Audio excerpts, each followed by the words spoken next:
everyone, it's me, Dr. Nooreen, your resident foot and ankle specialist, and welcome back to my channel.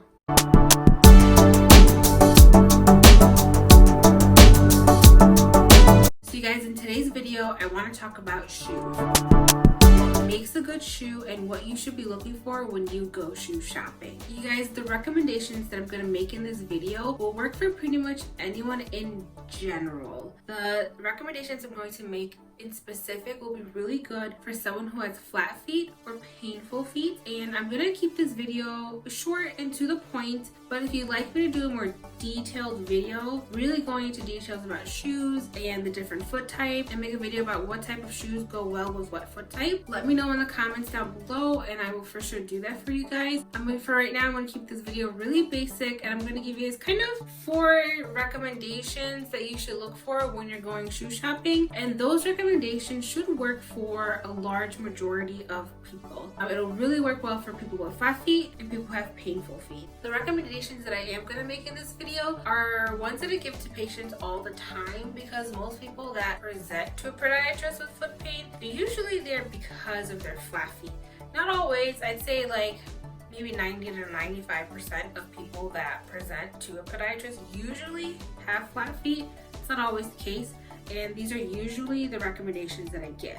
If you feel like you want shoe recommendations based more specifically on your foot type and the activities you want to do, definitely go see your local podiatrist or me. And so yeah, I'm gonna stop rambling now and let's get into it. All right, you guys, so I'm just gonna go through a couple of the gym shoes that I have at my house. In particular, the companies that I like are Brooks, Asics, New Balance, Saucony. Those are some pretty solid shoe companies. And again, you guys, like I've said on my channel before, every shoe company doesn't always make every shoe really well, if that makes sense.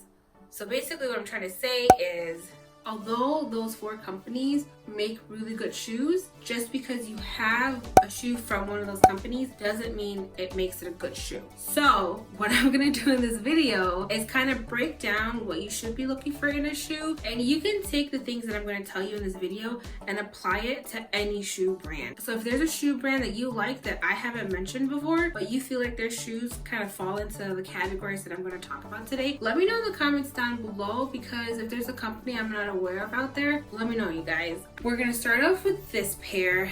These are one of my New Balances. I think it is the New Balance All-Terrain.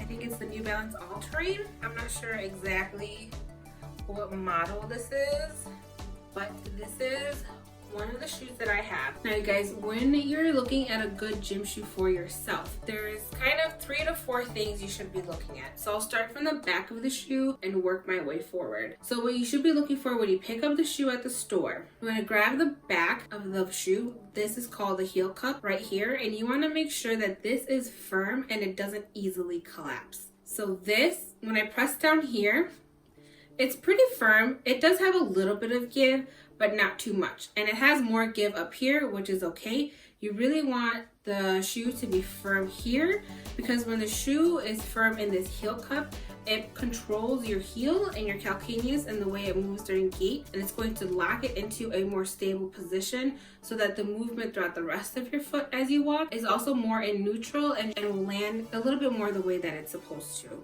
So first thing you want to look for is a firm heel cup. The second thing you want to look for, which I talk about on my channel all the time, is good arch support. The way you tell if a shoe has good arch support is you take the shoe, and if you can twist it like a towel, like if I can literally wring it like the way you would wring a towel, that is not a good shoe.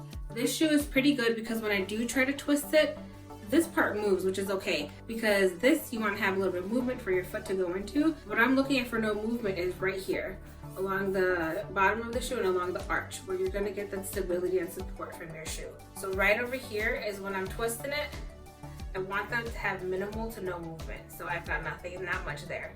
The other thing I'm going to do to kind of test for the same thing is try to bend the shoe in half.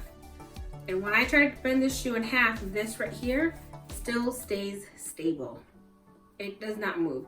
What does move is right here, is the toe box. So this should move in general. because you want your toes to move when you're walking. So this should have movement, but this should not have movement. There are some pathologies where you don't want this to have movement, but we're not going to go into that today. All right, you guys, so those are kind of the 4 things you should be looking for when you go shoe shopping. A firm heel cup, good arch support, it shouldn't be able to twist like a towel, and it should not be able to bend in half.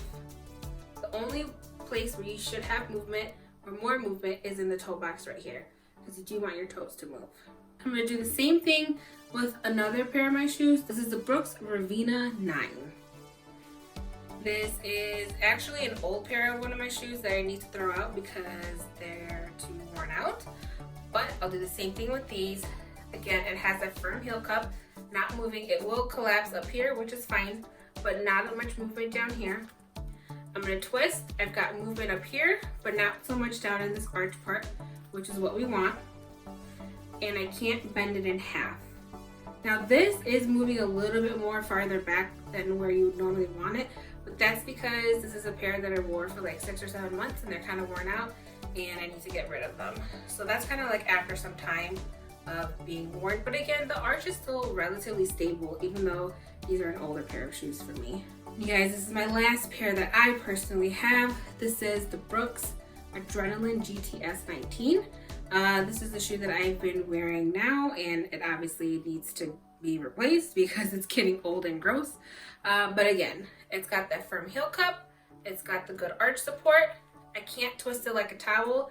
The arch pretty much stays stable. I can't bend it in half. And most of that movement is right here on the toe box. So you guys, there are some companies out there that make shoes that are completely flexible. They have a lot of motion. You can literally like crumple them in half. In general, that shoe is not going to be a good shoe because it offers essentially no support for your arch or your feet.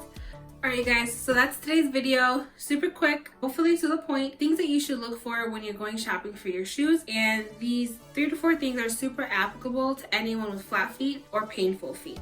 And in general, those recommendations can work well for most people. And you guys, if you do have any shoe companies that you want me to look at in particular, let me know in the comments down below. Or if there's a particular shoe that you guys want me to do a review on, I would be more than happy to do that as well. So drop some shoe names down in the comments down below and I will love to do a review about it. So you guys, I hope this video was informative and helpful and I will see you guys later. Okay, you guys, don't forget to stretch and subscribe, like this video, and let me know if there's any particular shoes you guys want me to talk about.